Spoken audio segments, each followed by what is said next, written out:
नमस्कार, good morning India देख रहे हैं आप। मोहताबिश हुसैन और अदिति हैं स्टूडियो में। और अदिति, महाराष्ट्र पर हम बात कर रहे हैं। 6 दिन हो गए हैं और अभी तक अब इस पर हल निकलता हुआ नजर नहीं आ रहा। हालांकि अब मामला सुप्रीम कोर्ट पहुंच गया है, तो अब जो कानूनी पहलू है उस पर भी यहाँ पर चर्चा हो जाएगी और उसके बाद आप उम्मीद कीजिए कि थोड़ा स्थिति साफ होगी।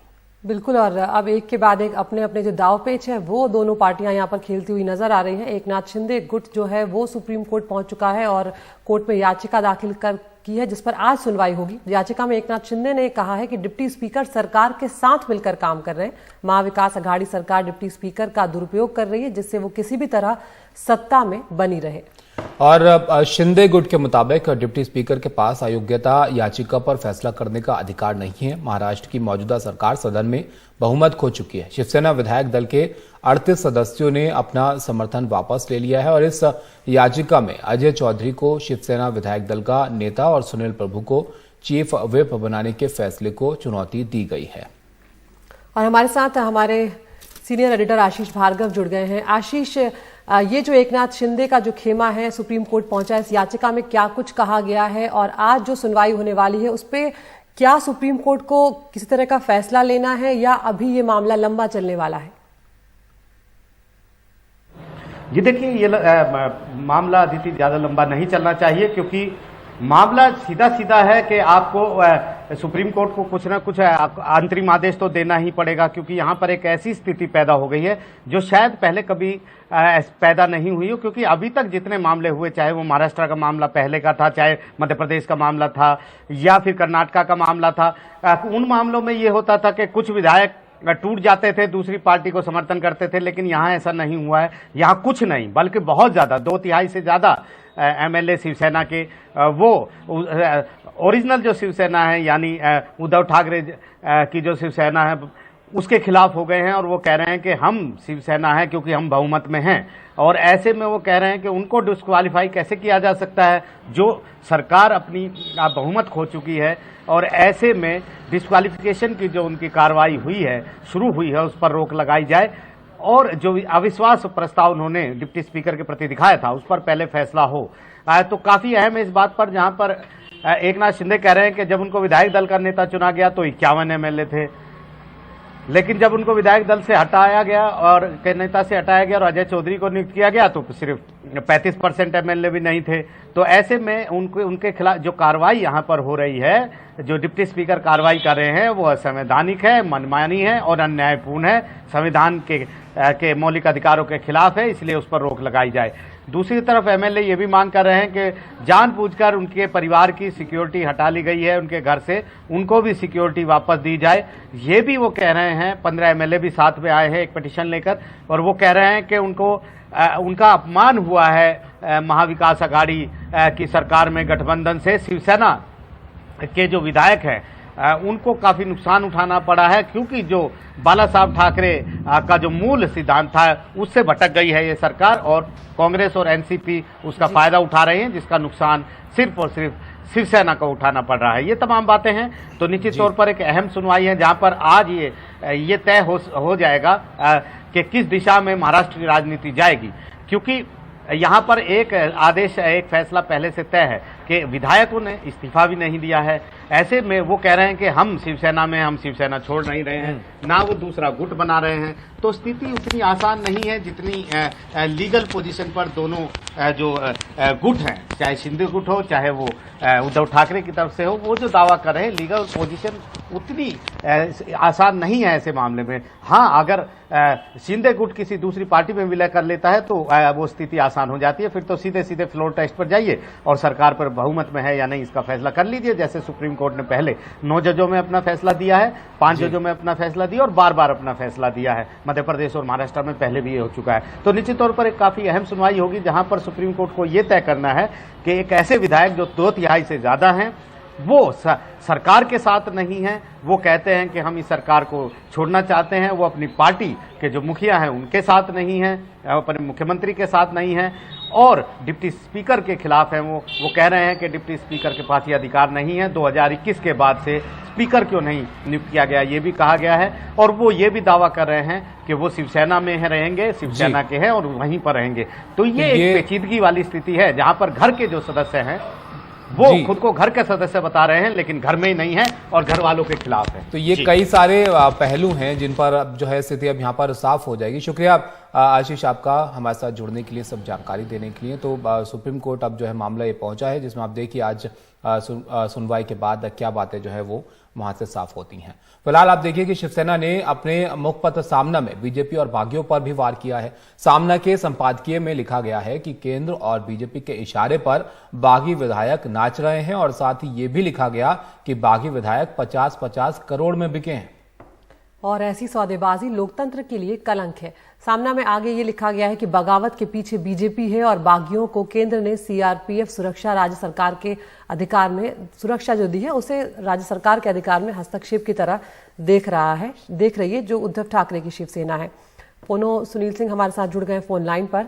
सुनील, सामना में एक बार पूरी तरह से हम देख रहे हैं कि जिस तरह से संजय राउत जो बोलते चले आ रहे थे मीडिया के सामने या जो अपने ट्वीट कर रहे थे, वही उस तरह की बात यहाँ पर कही गई है। साफ तौर पर यहाँ पर बीजेपी पर एक बार फिर से निशाना साधा गया है।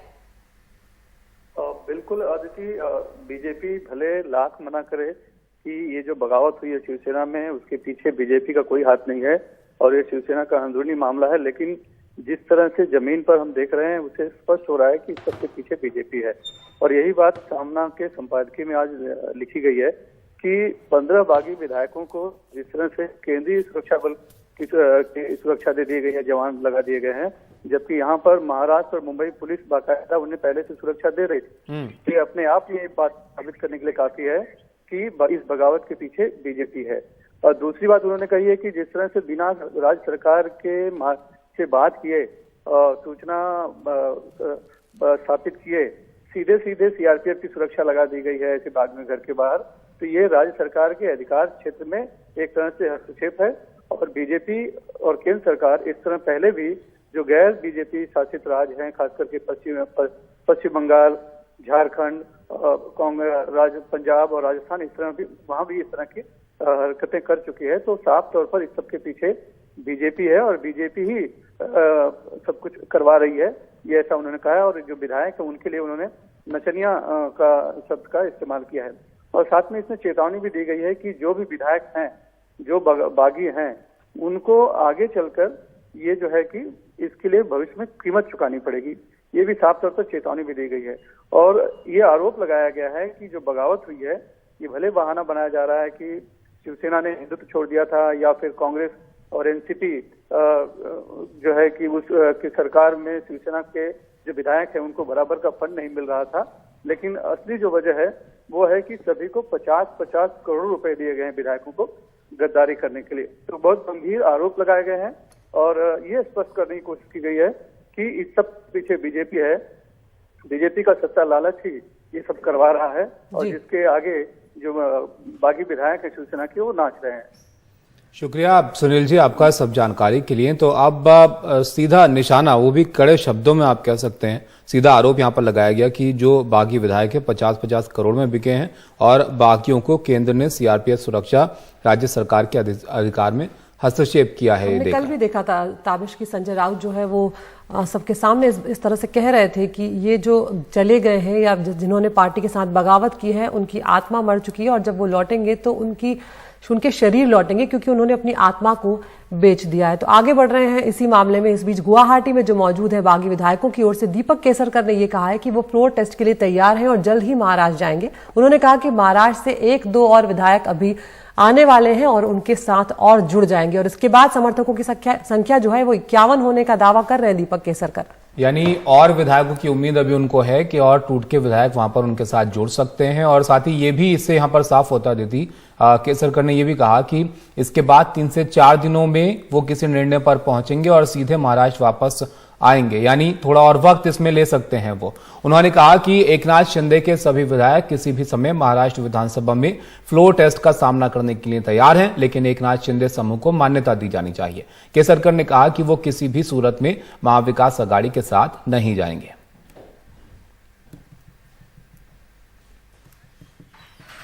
इस बीच एकनाथ शिंदे ने एक ट्वीट किया है जिसमें उन्होंने लिखा कि बाला साहेब ठाकरे की शिवसेना उन लोगों का समर्थन कैसे कर सकती है जिनका मुंबई बम विस्फोट के दोषियों दाऊद इब्राहिम और मुंबई के निर्दोष लोगों की जान लेने के लिए जिम्मेदार लोगों से सीधा संबंध था, इसलिए हमने ऐसा कदम उठाया। मरना ही बेहतर है।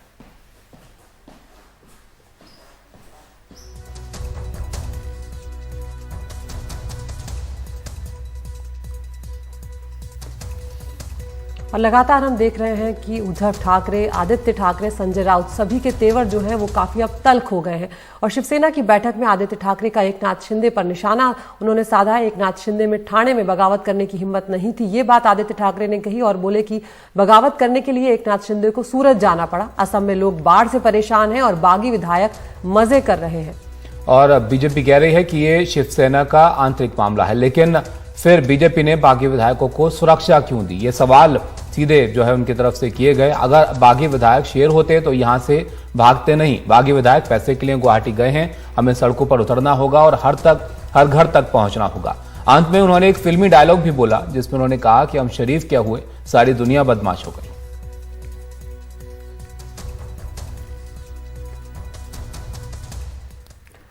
और उधर महाराष्ट्र के राज्यपाल भगत सिंह कोश्यारी ने डीजीपी रजनीश सेठ को निर्देश दिया कि बागी विधायकों और उनके परिवार को पर्याप्त पुलिस सुरक्षा दी जाए। कल ही शिवसेना के बागी नेता एकनाथ शिंदे ने विधायकों और उनके परिवार की सुरक्षा हटाने का आरोप लगाया था। और हम देख भी रहे थे ताबिश के शिव सैनिक जो हैं वो कुछ विधायक जो बागी हुए हैं उनके दफ्तरों पर उन्होंने तोड़फोड़ भी की थी और लगातार शिव सैनिकों की नाराजगी देखने को मिल रही थी।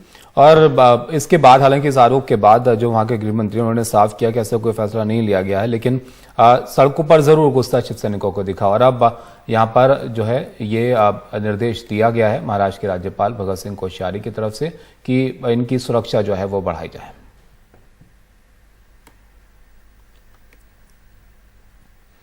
और साथ ही आप देखिए, संजय राउत अपने बयानों को लेकर लगातार यहां पर चर्चा में बने हुए हैं। शिवसेना के प्रवक्ता संजय राउत के बयान को लेकर अब यहां पर एक बवाल हुआ है। उन्होंने कहा कि जो 40 लोग वहां हैं वो जिंदा लाशों के समान है। हे जे 40 लोक तिकडे काय आहेत ना, ही जिवंत प्रेत आहेत, लक्षात घ्या। हे मुर्दे आहेत, त्यांच्या बॉड्या इकडे येणार आहेत, त्यांचा आत्मा मेलेला लटपटतायत तिकडे। हे 40 लोक जेव्हा उतरतील तेव्हा ते जिवंत नसतील मनानं। त्यांना माहिती आहे इथे की जी आग पेटलेली आहे या आगीमध्ये काय होऊ शकते, येऊन दाखवावं ते। आणि प्रकाश सुरने ते येऊनच दाखवावं, माझं चॅलेंज आहे।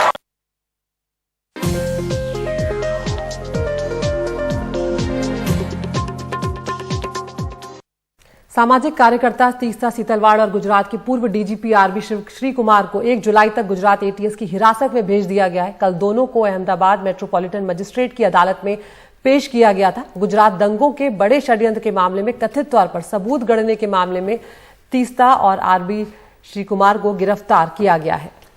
2002 के गुजरात दंगों के मामले में सुप्रीम कोर्ट के तत्कालीन सीएम नरेंद्र मोदी को क्लीन चिट देने के एक दिन बाद शनिवार को तीस्ता सीतलवाड़ को हिरासत में लिया गया था। तीस्ता गुजरात दंगों के पीछे कथित बड़ी साजिश की जांच की मांग करने वाली याचिकाकर्ताओं में से एक थी।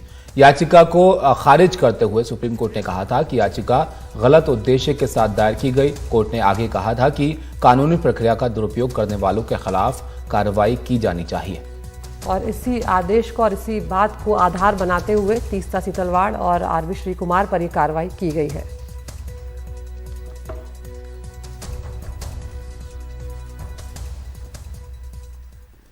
वहीं अब उपचुनाव की बात करते हैं। यहां पर बड़े उलटफेर होते हुए दिखे आदित्य। एक तो आम आदमी पार्टी को झटका लगा, उत्तर प्रदेश में समाजवादी पार्टी को झटका लगा।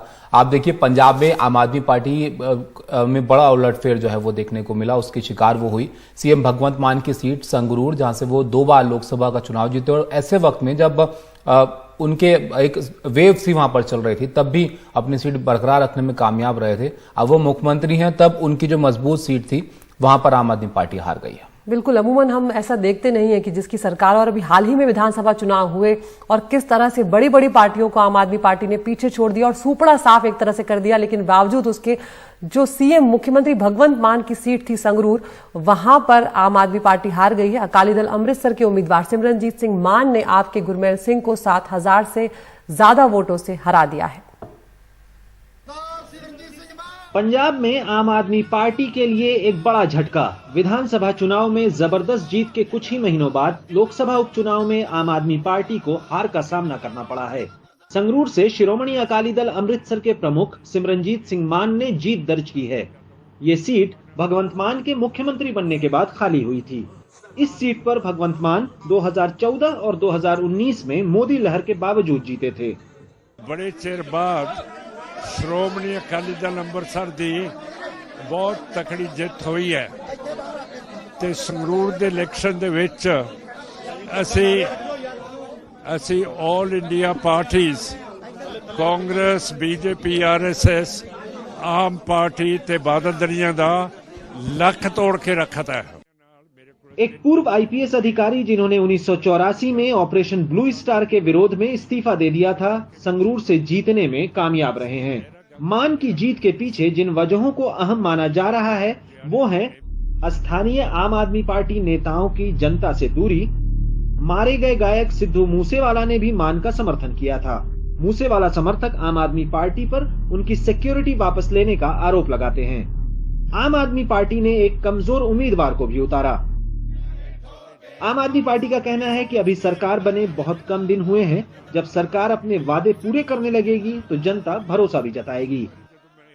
हमारा मानना है कि जब पंजाब की सरकार के काम शुरू होंगे, जमीन पे वो काम आने वाले 6 महीने में दिखने लगेंगे तो जनता हमें आशीर्वाद देगी। मुख्यमंत्री भगवंत मान का करिश्मा हो और हमारे एक दूसरे साधारण कार्यकर्ता हो तो उसके अंदर तो फर्क रहता है। मान साहब की पॉपुलैरिटी के साथ हम किसी को कंपेयर नहीं कर सकते, मगर इतना जरूर है कि ये जो चूक हुई है ये ना होती तो अच्छा था। वहीं भगवंत मान ने ट्वीट कर लिखा है कि जनता का भरोसा सर माथे पर है, मैं आगे भी मेहनत करूंगा।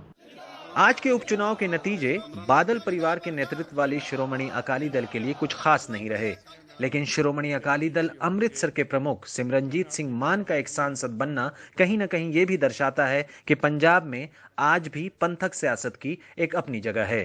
चंडीगढ़ से मोहम्मद गजाली, NDTV इंडिया।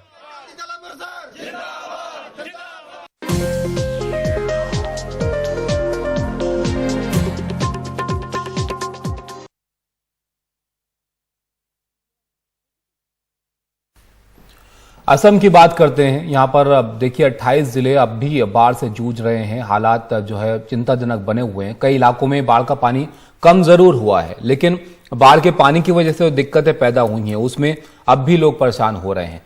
लोगों की दिक्कतें जो है वो बढ़ रही हैं। असम में बाढ़ से अब तक 126 लोगों की मौत हो चुकी है। और अब जो अलग अलग जगहों पर पानी जो रुका हुआ है उससे बीमारियां फैलने का खतरा जो है वो बहुत ज्यादा बढ़ गया है। और अभी भी कुछ ऐसे इलाके हैं जिसमें से सिलचर एक बहुत बड़ा नाम है, वहां पर अभी भी जो बेसिक सुविधाएं हैं, जो बुनियादी जरूरत है, उसका संकट अभी भी बना हुआ है। यानी कि खाने पीने तक की चीजों की दिक्कत अभी लोगों को झेलनी पड़ रही है। असम के सिलचर में बाढ़ का पानी कम होना शुरू हुआ है और तबाही की तस्वीरें सामने आ रही है। असम के दूसरे सबसे बड़े शहर में बाढ़ का कहर खत्म नहीं हुआ है।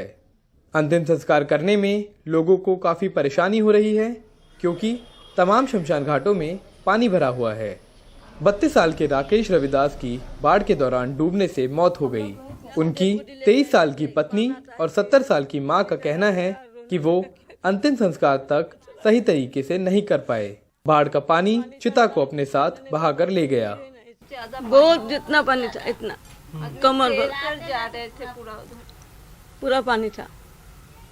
तो उस बात का भी एक दुख होगा आपको कि ढंग से वो भी आदमी भी सब नहीं जा पाए। 4-5 आदमी से 4-5 आदमी जलाया कल और कोई नहीं था। आगे आदमी इतना था पानी में गिरने लगा, डूबने लगा, चला गया गुर गुर के। क्या करेगा? बहुत आदमी आया था, सब चला गया। तो डेथ कैसे फ्लड की वजह से हुआ? हाँ, फ्लड की वजह से पानी में मतलब घर का पास ही गिर गए थे। हाँ। मेडिकल जाने के बाद तो हम कुछ नहीं कर पाए। ऐसे में एक रात था, बाद सुबह 19 तारीख को डेथ हो गया उनका। तो पता नहीं चला होगा आपको कैसे फ्लड आया? बहुत ज्यादा नहीं, अचानक में पानी आ गया, कुछ पता नहीं पाए हम लोग। तो घर में और कोई है? नहीं, मैं और मेरा पति और कोई नहीं है, ऐसे मेरे सासू माँ है। बाढ़ की वजह से असम में 100 से ज्यादा लोगों की मौत हुई है, वहीं कई अभी भी लापता है। राहत का काम जारी है और आलोचनाओं के बीच मुख्यमंत्री सिलचर पहुंचे। उन पर गुवाहाटी में रिजॉर्ट पॉलिटिक्स में ज्यादा ध्यान देने का आरोप लगा। Right from NDRF, Indian Army, Civil Administration, everyone is working to give maximum relief to the people. Our priority is to restore the electricity as early as possible.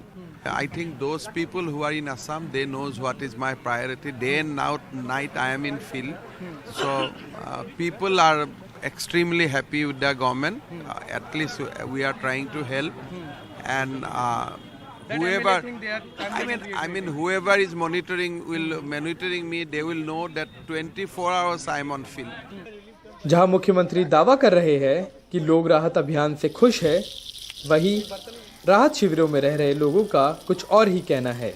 कितना छोटा है बच्चा? 11 महीने का। 11 महीने का है और बुखार हो रहा है बता रहे हैं। तो कोई दवाइयाँ वगैरह देने आया है? नहीं, कोई नहीं है, हमने खरीद के खिलाया। हाँ? खरीद के खिलाया। तो और कोई डॉक्टर वगैरह है यहाँ पर? जी नहीं, कोई नहीं आता सर, कोई भी नहीं आता यहाँ पे। तो आपको अगर कुछ चीजें चाहिए, सबसे ज्यादा जरूरत किस चीजों की है इस वक्त? पानी के अलावा? पानी तो है, उसके अलावा? पानी तो है सर, बच्चे को दूध नहीं मिल रहा है, कुछ भी नहीं मिल रहा है। कोई बच्चा भी तो सब ऐसे ही है सर, जो बड़े खाते वही बच्चे खाते, एक्स्ट्रा कुछ भी तो बच्चे के लिए कुछ नहीं मिल रहा है। 28 साल की सोनू वाल्मीकि अपने 11 महीने के बच्चे को लेकर परेशान है। उनके दोनों बच्चों को बुखार और पानी की वजह से बीमारियां हैं। अभी तक मेडिकल सुविधाएं नहीं मिली है। एनडीआरएफ और एयरफोर्स उन लाखों लोगों तक पहुंचने की कोशिश में लगा है जो बाढ़ में फंसे हुए हैं और उनके पास जरूरी सामान की बहुत ज्यादा किल्लत है। असम में अभी भी लाखों लोग बाढ़ के चलते फंसे हुए हैं। अब रेस्क्यू एजेंसीज और लोगों की बस यही उम्मीद है कि आगे आने वाले दिनों में कोई और बारिश ना हो, ताकि पानी थोड़ा कम हो और रेस्क्यू एजेंसीज उन जगहों में पहुंच पाए जहां पर अभी तक पहुंच नहीं पा रही, ताकि उन लोगों को भी किसी तरह से राहत प्रदान की जा सके। कैमरा पर्सन संजय चक्रवर्ती के साथ मैं अक्षय डोंगरे, एनडीटीवी इंडिया।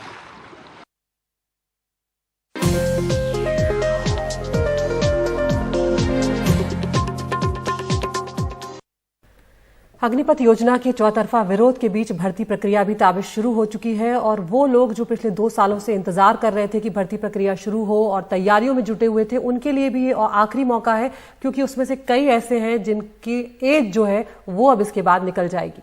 और बिल्कुल इसको लेकर हमने एक भारी विरोध भी होता हुआ देखा था, काफी नाराजगी सड़कों पर लोगों की नजर आई थी। लेकिन अब ये देखिए कि बड़ी संख्या में जो है इसमें लोग अपनी कोशिश भी कर रहे हैं, इसमें भर्ती के लिए अब आ भी रहे हैं इसके लिए आगे। परमवीर चक्र विजेता ऑनरी कैप्टन योगेंद्र सिंह यादव ने सेना में भर्ती की नई स्कीम अग्निपथ को लेकर हमारे डिप्टी एडिटर राजीव रंजन ने एक्सक्लूसिव बातचीत की है।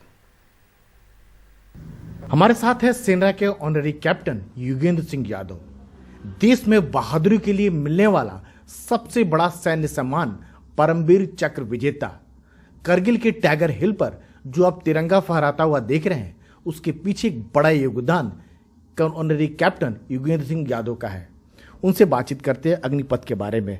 अग्निपथ की बहुत तारीफ कर रहे हैं लोग, सेना, सरकार, क्या कहेंगे आप? नहीं, बिल्कुल ये इस सरकार का तो प्लान था, सरकार की योजना है, तो सरकार तो अपनी योजना की जो है तारीफ करेगी ही।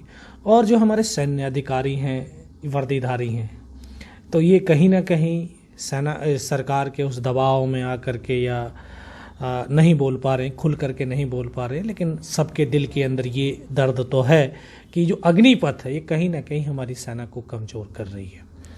महसूस कर पा रहे हैं सब लोग कि हाँ, किस तरह से ये आगे चल करके हमारी सेना को और ज़्यादा कमज़ोर करेंगे। लेकिन ये तो कह रहे हैं कि सेना को मजबूत बना रही है, सेना और जवान हो रही है। नहीं, मैं ये पूछना चाहता हूँ, जो ये कह रहे हैं कि सेना मजबूत हो रही है, कोई भी एक ऐसा युद्ध बताइए 1947 से लेकर के 1999 तक जो हमारे युद्ध लड़े गए हैं। जो सेना होती है वो दुश्मनों को मारने के लिए होती है, ना कि वो मरने के लिए होती है। और सारे युद्धों का एनालिसिस आप करेंगे तो आप पाएंगे कि जो हमारे अनुभवी लीडर रहे हैं, चाहे हमारा एक छोटा सा सेक्शन होता है, सेक्शन का एक सेक्शन कमांडर होता, हवलदार, प्लेटून हवलदार, फिर हमारा platoon commander, company commander, CO, इस तरह से आगे बढ़ते हुए लेवल चला जाता है। जिस सेक्शन का सेक्शन कमांडर अनुभवी होता है उस सेक्शन के जवान बहुत कम क्षतिग्रस्त होते हैं, इंजर्ड होते हैं, शहीद हो पाते हैं और वो अपने लक्ष्य पर आसानी से कब्जा कर पाते हैं। अभी हाल ही के अंदर आपने सबने देखा होगा, पढ़ा होगा कि कारगिल युद्ध के दौरान उसके बाद एक कमेटी बैठी थी कि इतने जवान, इतने ऑफिसर्स, यंग ऑफिसर कैसे मारे गए। ये आपने सबने देखा है। तो वो यंगेस्ट होते हैं, उनके पास जोश होता है, जुनून होता है, लेकिन अनुभव नहीं होता। तो हम अपनी सेना को कहीं ना कहीं अनुभवहीन बना रहे हैं। लेकिन वो ये कह रहे हैं कि दोनों का मिलाप हो रहा है, अनुभव का भी हो रहा है, जोश का भी हो रहा है।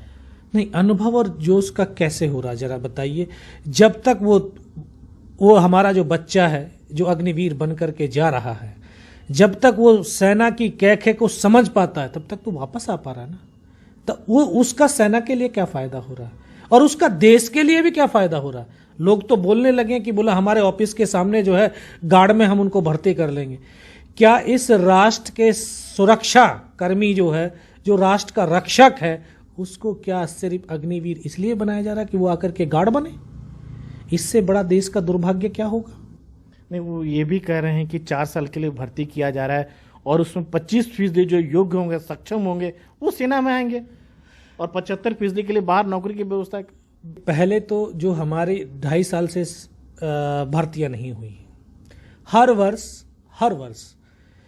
1 लाख से 1.25 लाख के आसपास हमारा क्या होता है, पेंशन आ जाते हैं। कोई अपनी सैन्य सेवा पूरा करके आ रहा है, कोई वीआरएस लेकर के आ रहा है। तो तीनों सेनाओं के अंदर लगभग 1,40,000 हमारा जो पेंशन आ गया। 2.5 साल से नहीं हुआ तो 2.5-3 लाख तो हमारी पहली डिफिशेंसी है। और फिर अब ये 45,000 भर्ती कर रहे हैं। 45,000 में कितने जाएंगे? 12,500 और 50,000 हमारे जो है सेना के, अगर मैं भारतीय थल सेना की बात करूं तो 50,000 के आसपास हमारा जो है रिटायरमेंट हो जाता है। तो 12,500 जा रहे हैं, कितने 37,500 तो जो है फिर भी हमारे डिफिशेंसी हो रहे हैं हर साल। अगर मान लिया कि इन्होंने 1 लाख 20 साल के अंदर भर्ती की तो 25,000 जाएंगे वापस। 25,000 तो हर साल डिफिशेंसी आती चली जाएगी। आगे लगा दीजिए, आगे आने वाले 10 से 15 सालों के अंदर हमारी सेना की संख्या आधी रह जाएगी। जो सेना के बड़े अफसर हैं वो कह रहे हैं कि बहुत उन्होंने स्टडी किया है, देश विदेश हर जगह किया है, उसके बाद ये नतीजे पहुंचे हैं। हाँ, नहीं, आप स्टडी कर रहे हैं लेकिन कभी भी आपने उन जवानों से बात किया जो सिपाही में भर्ती होते हैं? क्या कभी उस जो सिपाही का लास्ट रैंक सूबेदार मेजर होता है, कभी उनसे बात किया? नहीं किया ना। तो जवानों के लिए ही ये 4 साल ही क्यों? मेरे समझ में पहले 4 साल ही क्यों? ये फिर 5 साल या 10 साल क्यों नहीं? ये भी तो क्वेश्चन मार्क है। जैसे ऑफिसर्स का शॉर्ट सर्विस कमीशन होता है तो वो 10 साल के लिए, 5 साल के लिए, क्योंकि 5 साल के बाद उसको एक्स सर्विसमैन का कोटा मिलता है, एक्स सर्विसमैन की तमाम फैसिलिटीज मिलती हैं। क्या इन जवानों को वो चीज़ लागू नहीं होनी चाहिए? क्यों नहीं इनको 5 साल या 10 साल के लिए मौका दिया जा रहा है? मौका दीजिए ताकि ये भी आपकी तरह ही, जैसे ऑफिसर्स एक्स सर्विसमैन का फैसिलिटी लेते हैं, तो ये जवानों को भी वो फैसिलिटीज लेने का अधिकार होना चाहिए। कीमत चुकानी पड़ेगी फिर देश को, कहीं ना कहीं कीमत चुकानी पड़ेगी कि अगर इस तरह से जो है, इसी तरह की योजना, आप एक्सपेरिमेंट करने के लिए सेना नहीं है भाई। ये संस्था ऐसी नहीं है कि इसमें आप जो है ना कोई भी प्रयोग कर लो। प्रयोग करने के लिए बहुत सारी और संस्थाएं, वहां पे प्रयोग कर सकते हैं आप, लेकिन यहां पर नहीं। तो ये थे सेना के ऑनरी कैप्टन युगेंद्र सिंह यादव, जिनकी बात सरकार और सेना को चुननी चाहिए, क्योंकि सामान्य नहीं है, ये परमवीर चक्र विजेता है। ध्यान रखिए, देश में केवल 3 ही परमवीर चक्र विजेता जीवित हैं। देश का सबसे बड़ा सैन्य सम्मान जीतने वाले युगेंद्र सिंह यादव का कहना है कि अग्निपथ योजना युवाओं के लिए बेहतर नहीं है। गाजियाबाद से राजीव रंजन, एनडीटीवी इंडिया।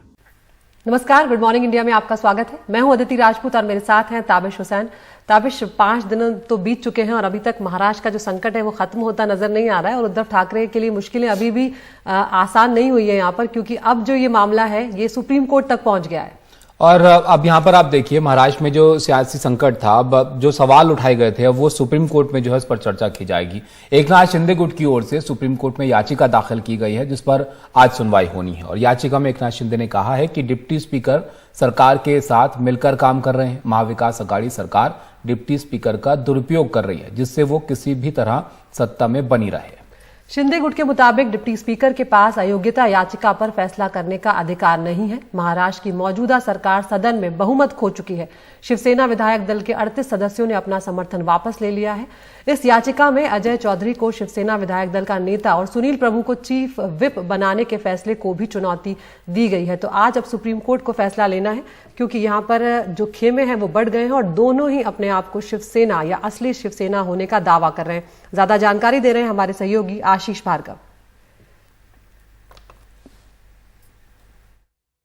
मामला सीधा सीधा है कि आपको सुप्रीम कोर्ट को कुछ ना कुछ अंतरिम आदेश तो देना ही पड़ेगा, क्योंकि यहाँ पर एक ऐसी स्थिति पैदा हो गई है जो शायद पहले कभी पैदा नहीं हुई हो। क्योंकि अभी तक जितने मामले हुए, चाहे वो महाराष्ट्र का मामला पहले का था, चाहे मध्य प्रदेश का मामला था या फिर कर्नाटका का मामला था, उन मामलों में ये होता था कि कुछ विधायक टूट जाते थे, दूसरी पार्टी को समर्थन करते थे। लेकिन यहाँ ऐसा नहीं हुआ है। यहाँ कुछ नहीं बल्कि बहुत ज्यादा, 2/3 से ज्यादा एमएलए शिवसेना के, वो ओरिजिनल जो शिवसेना है यानी उद्धव ठाकरे की जो शिवसेना है उसके खिलाफ हो गए हैं। और वो कह रहे हैं कि हम शिवसेना है क्योंकि हम बहुमत में हैं। और ऐसे में वो कह रहे हैं कि उनको डिस्क्वालीफाई कैसे किया जा सकता है, जो सरकार अपनी बहुमत खो चुकी है। और ऐसे में डिस्क्वालिफिकेशन की जो उनकी कार्रवाई हुई है, शुरू हुई है, उस पर रोक लगाई जाए। और जो अविश्वास प्रस्ताव उन्होंने डिप्टी स्पीकर के प्रति दिखाया था उस पर पहले फैसला हो। तो काफी अहम है इस बात पर, जहां पर एकनाथ शिंदे कह रहे हैं कि जब उनको विधायक दल का नेता चुना गया तो 51 एमएलए थे, लेकिन जब उनको विधायक दल से हटाया गया और के नेता से हटाया गया और अजय चौधरी को नियुक्त किया गया तो सिर्फ 35% एमएलए भी नहीं थे। तो ऐसे में उनके खिलाफ जो कार्रवाई यहाँ पर हो रही है, जो डिप्टी स्पीकर कार्रवाई कर रहे हैं, वो असंवैधानिक है, मनमानी है और अन्यायपूर्ण है, संविधान के मौलिक अधिकारों के खिलाफ है, इसलिए उस पर रोक लगाई जाए। दूसरी तरफ एमएलए ये भी मांग कर रहे हैं कि जानबूझकर उनके परिवार की सिक्योरिटी हटा ली गई है उनके घर से, उनको भी सिक्योरिटी वापस दी जाए। ये भी वो कह रहे हैं। 15 एमएलए भी साथ में आए हैं एक पिटीशन लेकर, और वो कह रहे हैं कि उनका अपमान हुआ है महाविकास अघाड़ी की सरकार में गठबंधन से। शिवसेना के जो विधायक हैं उनको काफी नुकसान उठाना पड़ा है, क्योंकि जो बाला साहब ठाकरे का जो मूल सिद्धांत था उससे भटक गई है ये सरकार, और कांग्रेस और एनसीपी उसका फायदा उठा रहे हैं, जिसका नुकसान सिर्फ और सिर्फ शिवसेना को उठाना पड़ रहा है। ये तमाम बातें हैं। तो निश्चित तौर पर एक अहम सुनवाई है जहां पर आज ये तय हो जाएगा कि किस दिशा में महाराष्ट्र की राजनीति जाएगी, क्योंकि यहाँ पर एक आदेश, एक फैसला पहले से तय है कि विधायकों ने इस्तीफा भी नहीं दिया है। ऐसे में वो कह रहे हैं कि हम शिवसेना में, हम शिवसेना छोड़ नहीं रहे हैं, ना वो दूसरा गुट बना रहे हैं। तो स्थिति उतनी आसान नहीं है जितनी लीगल पोजीशन पर दोनों जो गुट हैं, चाहे शिंदे गुट हो चाहे वो उद्धव ठाकरे की तरफ से हो, वो जो दावा कर रहे हैं, लीगल पोजीशन उतनी आसान नहीं है ऐसे मामले में। हाँ, अगर शिंदे गुट किसी दूसरी पार्टी में विलय कर लेता है तो वो स्थिति आसान हो जाती है। फिर तो सीधे सीधे फ्लोर टेस्ट पर जाइए और सरकार पर बहुमत में है या नहीं इसका फैसला कर लीजिए, जैसे सुप्रीम कोर्ट ने पहले 9 जजों में अपना फैसला दिया है, 5 जजों में अपना फैसला दिया और बार-बार अपना फैसला दिया है। मध्य प्रदेश और महाराष्ट्र में पहले भी ये हो चुका है। तो निश्चित तौर पर एक काफी अहम सुनवाई होगी जहां पर सुप्रीम कोर्ट को ये तय करना है कि एक ऐसे विधायक जो 2/3 से ज्यादा हैं वो सरकार के साथ नहीं है, वो कहते हैं कि हम इस सरकार को छोड़ना चाहते हैं, वो अपनी पार्टी के जो मुखिया हैं उनके साथ नहीं हैं, अपने मुख्यमंत्री के साथ नहीं हैं, और डिप्टी स्पीकर के खिलाफ हैं। वो कह रहे हैं कि डिप्टी स्पीकर के पास ये अधिकार नहीं है। 2021 के बाद से स्पीकर क्यों नहीं नियुक्त किया गया, ये भी कहा गया है। और वो ये भी दावा कर रहे हैं कि वो शिवसेना में रहेंगे, शिवसेना के हैं और वहीं पर रहेंगे। तो ये एक पेचीदगी वाली स्थिति है जहां पर घर के जो सदस्य हैं वो खुद को घर के सदस्य बता रहे हैं, लेकिन घर में ही नहीं है और घर वालों के खिलाफ है। एकनाथ शिंदे और उनके खेमे की ओर से जहां बार बार आरोप लगाया जा रहा है कि उन्हें पिछले 2.5 साल में काम करने के लिए निधि नहीं मिली, अब महाराष्ट्र सरकार की ओर से इसको लेकर आंकड़े जारी किए गए हैं, जिसमें बताया गया कि पिछले 2.5 साल में एकनाथ शिंदे के नगर विकास मंत्रालय को 11,935 करोड़ रुपए की निधि दी गई। और हमारे दो सहयोगी मुंबई से हमारे साथ जुड़ गए हैं। सोहित मिश्रा हैं हमारे साथ और सुनील सिंह हैं। तो यहाँ पर सोहित, पहले आपके पास यहाँ पर आना चाहूंगी कि अब एक तरह से ये जो लड़ाई है इसमें कई बातें सामने निकल कर आ रही हैं और एक तरह से ये भी कहा जा सकता है कि जो राज हैं अब वो खोले जा रहे हैं। तो एकनाथ शिंदे कई बार ये आरोप लगाते हुए देखे गए कि उन्हें काम नहीं करने दिया गया, वो बार बार उद्धव ठाकरे के पास शिकायत लेकर गए और एक तरह से पीड़ित ये अपने आप को पक्ष बता रहे थे। लेकिन यहाँ पर ये जो आंकड़े शिवसेना की तरफ से रखे जा रहे हैं ये तो कुछ और ही कहानी बयां कर रहे हैं। बिल्कुल, देखिए जो उद्धव ठाकरे कहना है कि कोशिश जा रहे हैं उस पर वो जवाब दें और वही वो फिलहाल करते हुए नजर आ रहे हैं। और जिस तरह से उन्होंने बताया कि 2.5 साल के भीतर ही 11,935 करोड़ रुपए दिए गए हैं नगर विकास मंत्रालय को, जो कि एकनाथ शिंदे के पास हैं। 2019-20 में नगर विकास मंत्रालय को 3,061 करोड़ रुपए की निधि दी गई, 20-21 में 2,177 करोड़ की, 21-22 में 4,052 करोड़ की और अब 22-23 जो अब शुरू हो चुका है 2022 का अप्रैल महीने से उसके बाद शुरू होता है, 2,645 करोड़ की निधि देने की बात की गई है। कुल मिलाकर 11,935 करोड़ की निधि दी गई है। ये क्यों किया गया? ये इसलिए किया गया है क्योंकि एक तो मामला अदालत में चल रहा है, दूसरा जो मामला है वो परसेप्शन का है कि कौन सही और कौन गलत। तो अब तक जिस तरह से हमने देखा कि एकनाथ शिंदे खेमे में जितने विधायक हैं एक एक करके बता रहे कि हमसे कोई मिलने नहीं आता था। एक ने कहा कि मुझे कैंसर था तब भी किसी ने संपर्क नहीं किया, किसी ने कहा कि एनसीपी को निधि ज्यादा मिल रहा था, कांग्रेस वाले निधि ले रहे थे, हमें पैसा नहीं मिल रहा था, हम अगर हमारे क्षेत्र में जाएंगे तो लोगों को किस तरह से चेहरा दिखाएंगे। तो अलग अलग तरीके से उद्धव ठाकरे पर आरोप लगाए जा रहे थे। जिस तरह से पिछले 2-3 दिनों से उद्धव ठाकरे आक्रामक हुए हैं तो उसमें एक परसेप्शन की जो लड़ाई चल रही है, ये जो परसेप्शन की बैटल चल रही है एक दोनों गुट के बीच में, उसी के जवाब में ये आंकड़े जारी किए गए हैं जो कम से कम ये तो कहते हैं कि जिसके नेतृत्व में आप सभी लोग एक साथ गए हैं एकनाथ शिंदे के, उनको कितनी निधि दी गई है और उनको 11,000 करोड़ से ज्यादा की निधि केवल 2.5 साल में दी गई है, ये बताने की कोशिश है उद्धव ठाकरे सरकार की। अब ये जो मामला है वो कोर्ट में जा चुका है और कोर्ट में क्या कुछ होता है इस पर नजर बनी रहेगी। 2 दिनों से एकनाथ शिंदे भी इसलिए मीडिया से बात नहीं कर रहे क्योंकि उनके वकीलों ने उनसे कहा है कि जब तक अदालत में ये मामला नहीं पूरा होता है आप बात मत करें। हालांकि उनके दूसरे जो विधायक हैं वो बातचीत कर रहे हैं, तो अदालत के फैसले का हर कोई इंतजार कर रहा है। लेकिन अदालत भले कुछ भी फैसला दे, जो लड़ाई है उसमें परसेप्शन बैटल का एक बहुत बड़ा रोल रहने वाला है कि आपकी छवि लोगों के दिमाग में किस तरह से है, लोगों के मन में क्या है, क्या आप जो आरोप लगा रहे हैं लोग उससे कनेक्ट कर पा रहे हैं या नहीं। इसलिए आरोप प्रत्यारोप का दौर दोनों तरफ से जारी है। अब देखिए कि उद्धव ठाकरे का खेमा कितना अग्रेसिव हो चुका है। आदित्य ठाकरे दिन में 2-2 रैली कर रहे हैं, आज सुनने आ रहा है कि उद्धव ठाकरे भी रैली करेंगे या लोगों को संबोधित कर रहे हैं, वीडियो कॉन्फ्रेंसिंग कर रहे हैं। पिछले 2.5 साल में बतौर मुख्यमंत्री शायद ही उन्होंने 3-4 दिन एक साथ किया होगा, लेकिन अब उन्हें पता चला है कि लोगों के बीच में जाना बहुत जरूरी है, जनता के बीच में जाना बहुत जरूरी है। और क्योंकि एकनाथ शिंदे या उनके विधायक गठ केवल सोशल मीडिया के जरिए या हमारे जैसे कुछ मीडिया कर्मियों के जरिए अपनी बात पहुंचा रहे हैं, तो एक जो अपॉर्चुनिटी है उद्धव ठाकरे के पास वो जनता से सीधा संवाद करने का, उसका वो पूरी तरीके से उपयोग करते हुए नजर आ रहे हैं। इसलिए आप देखेंगे अरविंद सावंत हो, आदित्य ठाकरे हो या एकनाथ शिंदे हो, माफ कीजिए उद्धव ठाकरे हो, वो लोग खुलकर बातचीत कर रहे हैं, सामने आ रहे हैं, लोगों से बातचीत कर रहे हैं और इसी परसेप्शन बैटल के चक्कर में ये जो आंकड़े हैं वो जारी किया गया है। बिल्कुल सोहित, आप बने रहिए हमारे साथ। एक और खबर जो आई है वो शिवसेना ने अपने मुखपत्र सामना में बीजेपी और बागियों पर वार किया है। सामना के संपादकीय में लिखा गया है कि केंद्र और बीजेपी के इशारे पर बागी विधायक नाच रहे हैं और साथ ही ये भी लिखा गया कि बागी विधायक 50-50 करोड़ रुपए में बिके हैं। ताबिश, और ये एक बड़ा आरोप है और ऐसे में ऐसी सौदेबाजी लोकतंत्र के लिए कलंक है। इसके आगे ये भी लिखा गया कि बगावत के पीछे बीजेपी है और बागियों को केंद्र ने सीआरपीएफ सुरक्षा राज्य सरकार के अधिकार में हस्तक्षेप किया है सीआरपीएफ सुरक्षा देकर। सुनील सिंह हमारे साथ हैं।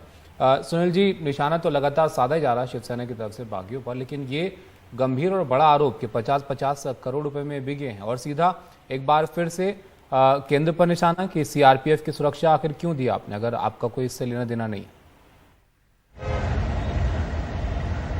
बिल्कुल तभी जिस तरह से बार बार बीजेपी इस बात से इनकार कर रही है कि वो इन सबके पीछे है और वो कह रही है कि ये शिवसेना का अंदरूनी मामला है, लेकिन आप देखेंगे तो जिस तरह से मुंबई टू गुवाहाटी वाया सूरत ये जो रास्ता बना है और चार्टर प्लेन से जा रहे हैं, क्या ये संभव है कि एकनाथ शिंदे किसी बड़ी पार्टी या बीजेपी के बिना ये संभव हो सकता है? दूसरी बात, कल जो हुआ कि 15 ऐसे बागी विधायक हैं जिनके घर के बाहर जो है कि सुरक्षा व्यवस्था लगा दी गई सीआरपीएफ की, जबकि राज्य सरकार का दावा है कि मुंबई पुलिस और महाराष्ट्र पुलिस पहले से सुरक्षा दे रही है और ये भी तब वो किया गया बिना राज्य सरकार से बातचीत किए, बिना सूचित किए सीधे सुरक्षा लगा ली गई। तो ये एक तरह से राज्य सरकार के अधिकार क्षेत्र में हस्तक्षेप भी है और दूसरी तरफ से ये बात भी साबित होती है कि ये सब जो भी हो रहा है इसके पीछे बीजेपी है और बीजेपी ही करवा रही है और बीजेपी के इशारे पर ही उनके जो विधायक हैं बागी वो नाच रहे हैं। और उसमें यह गंभीर आरोप लगाया है कि बीजेपी ने इसके लिए 50-50 करोड़ रुपए एक एक विधायकों को दिया गया है और साथ में एक चेतावनी भी दी गई है कि जो भी बागी विधायक है उनके लिए उनका जो भविष्य है वो आगे के लिए बहुत मुश्किल होगा।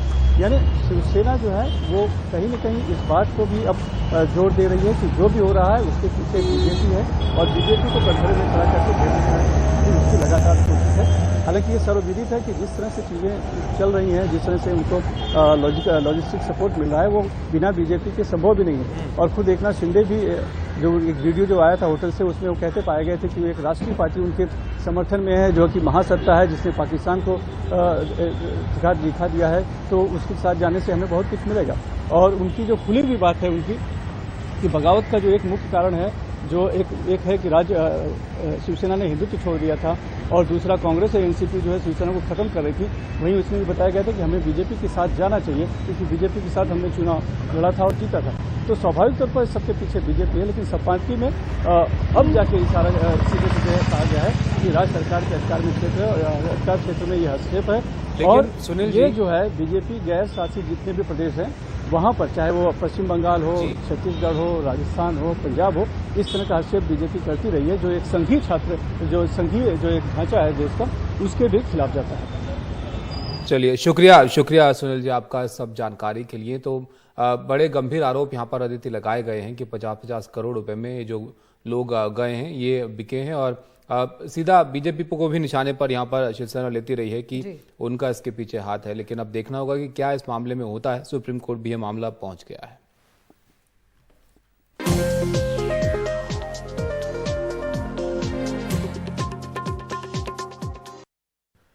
इस बीच गुवाहाटी में मौजूद बागी विधायकों की ओर से दीपक केसरकर ने कहा है कि वो फ्लोर टेस्ट के लिए तैयार हैं और जल्द ही महाराष्ट्र जाएंगे। उन्होंने कहा कि महाराष्ट्र से 1-2 विधायक अभी जाएंगे और उनके साथ जुड़ेंगे। इसके बाद उनका ये दावा है कि उनके समर्थकों की संख्या 51 हो जाएगी। केसरकर ने कहा कि इसके बाद 3-4 दिनों में वो किसी निर्णय पर पहुंचेंगे और सीधे महाराष्ट्र वापस जाएंगे। उन्होंने ये भी कहा कि एकनाथ शिंदे के सभी विधायक किसी भी समय महाराष्ट्र विधानसभा में फ्लोर टेस्ट का सामना करने के लिए तैयार हैं, लेकिन पहले एकनाथ शिंदे समूह को मान्यता दी जानी चाहिए। केसरकर ने आगे कहा कि वो किसी भी सूरत में महाविकास अघाड़ी के साथ नहीं जाएंगे।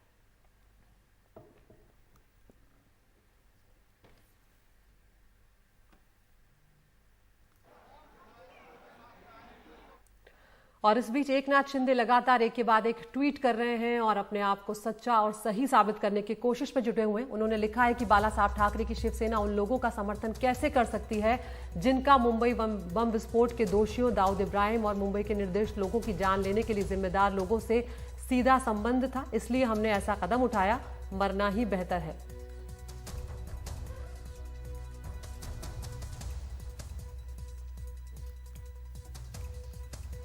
और शिवसेना की बैठक कल एक हुई, उसमें आदित्य ठाकरे ने एकनाथ शिंदे पर निशाना साधा। उन्होंने कहा कि एकनाथ शिंदे में ठाणे में बगावत करने की हिम्मत नहीं थी। बगावत करने के लिए एकनाथ शिंदे को सूरत जाना पड़ा। असम में लोग बाढ़ से परेशान हैं और बागी विधायक मजे कर रहे हैं। उन्होंने आगे कहा कि बीजेपी कह रही है कि ये शिवसेना का आंतरिक मामला है, तो फिर बीजेपी ने बागी विधायकों को सुरक्षा क्यों दी? अगर बागी विधायक शेर होते तो यहां से भागते नहीं। बागी विधायक पैसों के लिए गुवाहाटी गए हैं। आदित्य ठाकरे ने कहा कि हमें सड़कों पर उतरना होगा, हर घर तक पहुंचना होगा।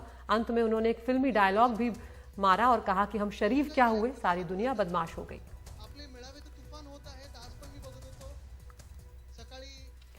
और उधर महाराष्ट्र के राज्यपाल भगत सिंह कोश्यारी ने डीजीपी रजनीश सेठ को निर्देश दिया कि बागी विधायकों और उनके परिवार को पर्याप्त सुरक्षा मुहैया करवाई जाए। तभी हम देख रहे थे कि जो बागी विधायक हैं उनके दफ्तरों में तोड़फोड़ की गई, शिव सैनिकों का गुस्सा जो है लगातार देखने को मिल रहा है। और ये सुरक्षा का मुद्दा भी अब जो है एक बड़ा मुद्दा बना हुआ है। इसको लेकर हमने देखा कि शिवसेना की तरफ से कहा गया कि उनको जो है केंद्र की तरफ से सुरक्षा क्यों मुहैया कराई गई अगर उनका सपोर्ट सहयोग इनको नहीं है तो। और अब यहाँ पर क्योंकि सुरक्षा एक ज़रूर चिंता है, जिस तरीके से सड़कों पर नाराज़गी दिखी थी, इसी सिलसिले में यहाँ पर अब जो राज्यपाल हैं भगत सिंह कोश्यारी, उन्होंने डीजीपी रजनीश सेठ को निर्देश दिया है कि विधायकों को सुरक्षा जो है उनकी तरफ से दी जाए और उस पर उसका इंतजाम जो है वो किया जाए।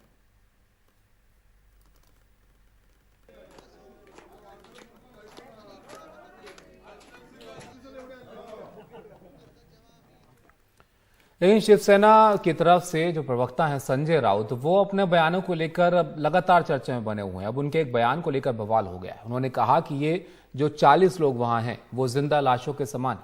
लेकिन उनके बयान को कुछ गलत तरीके से भी ले लिया गया और ये समझा गया कि वहां से जो आएंगी वो लाशें ही आएंगी, लेकिन उनका बयान कुछ और था, वो आपको सुनवाते हैं। हे जे 40 लोक तिकडे काय आहेत ना, ही जिवंत प्रेत आहेत, लक्षात घ्या। हे मुर्दे आहेत, त्यांच्या बॉड्या इकडे येणार आहेत, त्यांचा आत्मा मेलेला लटपटतायत तिकडे। हे 40 लोक जेव्हा उतरतील तेव्हा ते जिवंत नसतील मनानं। त्यांना माहिती आहे इथे की जी आग पेटलेली आहे, या आगीमध्ये काय होऊ शकते, येऊन दाखवावं ते, आणि प्रकाश सुरने ते येऊनच दाखवावं, माझं चॅलेंज आहे।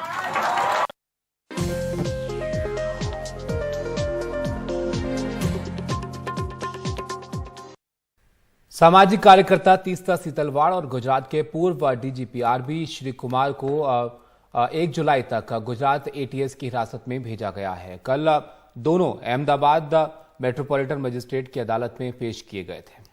गुजरात दंगों के बड़े षड्यंत्र के मामले में कथित तौर पर सबूत गढ़ने के मामले में तीस्ता सीतलवाड़ और आरबी श्री कुमार को गिरफ्तार किया गया है।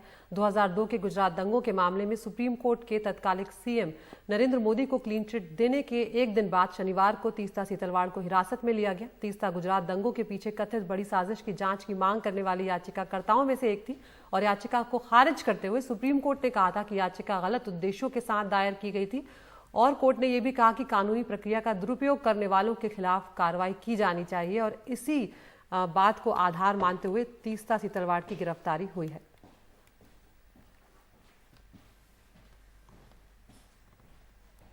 आगे बढ़ते हैं, उपचुनाव की बात करते हैं। उत्तर प्रदेश में 2 लोकसभा सीटों पर हुए उपचुनाव के नतीजों में समाजवादी पार्टी को बड़ा झटका लगा है। अपने गढ़ को समाजवादी पार्टी हार गई है। आजम खान का गढ़ रही रामपुर सीट पर बीजेपी के उम्मीदवार घनश्याम सिंह लोधी ने जीत दर्ज की और उन्होंने सपा उम्मीदवार आसिम राजा को यहां पर 42,000 से ज्यादा वोटों से हराया। ये सीट आजम खान का गढ़ मानी जाती रही है। और वहीं आजमगढ़ सीट आप देखिए, यहाँ अखिलेश यादव का गढ़ इसको माना जाता था, लेकिन बीजेपी उम्मीदवार दिनेश लाल यादव निरहुआ जीत गए हैं यहां से। और जीत के बाद सीएम योगी आदित्यनाथ ने कहा कि ये डबल इंजन सरकार की डबल जीत है। उत्तर प्रदेश से आलोक पांडे और सौरभ शुक्ला की ग्राउंड रिपोर्ट आपको दिखाते हैं।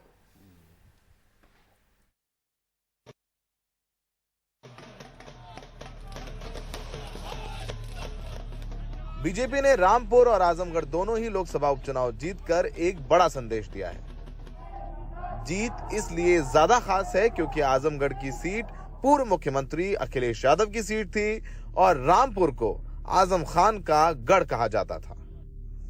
आजमगढ़ और रामपुर की सीटें हारने के बाद सपा के पास अब 3 लोकसभा सीटें ही बची हैं। दोनों सीटों में जीत के बाद यूपी के मुख्यमंत्री योगी आदित्यनाथ का कद और भी बढ़ गया है। डबल इंजन की सरकार ने डबल जीत उत्तर प्रदेश के अंदर इस उपचुनाव में हासिल की है। 2024 के लिए एक दूरगामी संदेश दे दिया है। सपा के वरिष्ठ नेता आजम खान ने बीजेपी की इस जीत को पुलिस की लाठी की जीत बताया है। अगर हमें थोड़ी सी भी इस बात की भनक लग गई होती कि चुनाव ऐसा होगा, गिनती ऐसी होगी, तो हो सकता था हम कैंडिडेट खड़ा ही नहीं करते, वॉकओवर दे देते। दाढ़ियों पर हाथ डाले गए, टोपियों पर हाथ डाले गए, ठोकरों से मारा गया। फोटो छपे हैं ठोकरों से मारते हुए, इंस्पेक्टर साहब ठोकरों से मार रहे हैं। एलानिया कह रहे हैं बस्तियों में जाकर के खबरदार कोई वोट डालने नहीं निकले, लिहाजा पूरी बस्तियां वोट डालने नहीं निकली। अखिलेश यादव ने 2019 लोकसभा चुनाव में आजमगढ़ में दिनेश लाल यादव उर्फ निरहुआ को लगभग 3 लाख वोटों से हराया था, लेकिन 3 साल बाद अखिलेश के चचेरे भाई धर्मेंद्र यादव निरहुआ से हार गए हैं। सवाल शायद ये है कि आजमगढ़ जैसे स्ट्रॉन्ग होल्ड में समाजवादी पार्टी की हार कैसे हुई। 2 फैक्टर्स काफ़ी इंपॉर्टेंट है। एक ये कि जो पार्टी चीफ अखिलेश यादव हैं, जो यहाँ से एमपी थे, उन्होंने एक बार भी यहाँ कैंपेन नहीं किया और ना रामपुर में किया, और ये शायद एक फैक्टर रहा। दूसरा फैक्टर बहुजन समाज पार्टी का है। मायावती की पार्टी ने यहाँ एक बहुत स्ट्रॉन्ग मजबूत कैंडिडेट दिया, शाह आलम उनका नाम है, और वो 2.5 लाख से ऊपर वोट लेके गए हैं। वो शायद समाजवादी पार्टी के वोट्स में उन्होंने सेंध काफ़ी मारी है, क्योंकि यहाँ जो मुस्लिम वोट बैंक था समाजवादी पार्टी का, ऐसा लगता है कि वो बंट गया। सपा की हार के पीछे सबसे बड़ी वजह रहे बसपा के उम्मीदवार शाह आलम उर्फ गुड्डू जमाली। गुड्डू जमाली को आजमगढ़ की जनता ने 2.5 लाख से ज्यादा वोट दिए, जिससे सपा का खेल खराब हो गया। रामपुर में कभी आजम खान के खास कहे जाने वाले घनश्याम लोधी ने बीजेपी की सवारी कर आजम खान के दूसरे खास आसिम राजा को लगभग 42,000 वोटों से हरा दिया है। हाल ही में जेल से बाहर आए आजम खान ने प्रचार भी किया, लेकिन सब बेकार गया। उत्तर प्रदेश की सियासत विधानसभा चुनाव के नतीजों के बाद बदल गई। जहां आजमगढ़ में सपा ने सारी सीटें जीती, वहां पर सपा हार गई। रामपुर, जहां पर आजम खान 2019 में 1,10,000 वोटों से लोकसभा जीते थे, वहां पर सपा 42,000 वोटों से हार गई है। कुछ तो है जो बदल रहा है। अब रणनीति बदलनी चाहिए सपा को, या फिर कुछ बड़े परिवर्तन सड़कों पर आना चाहिए, नहीं आना चाहिए, सपा सोचे। लेकिन विपक्ष कमजोर हो जाए जिस राज्य में, वहां नुकसान जनता का है। सहयोगी अश्विनी मेहरा और तमकीन के साथ रामपुर से सौरभ शुक्ला, एनडीटीवी इंडिया।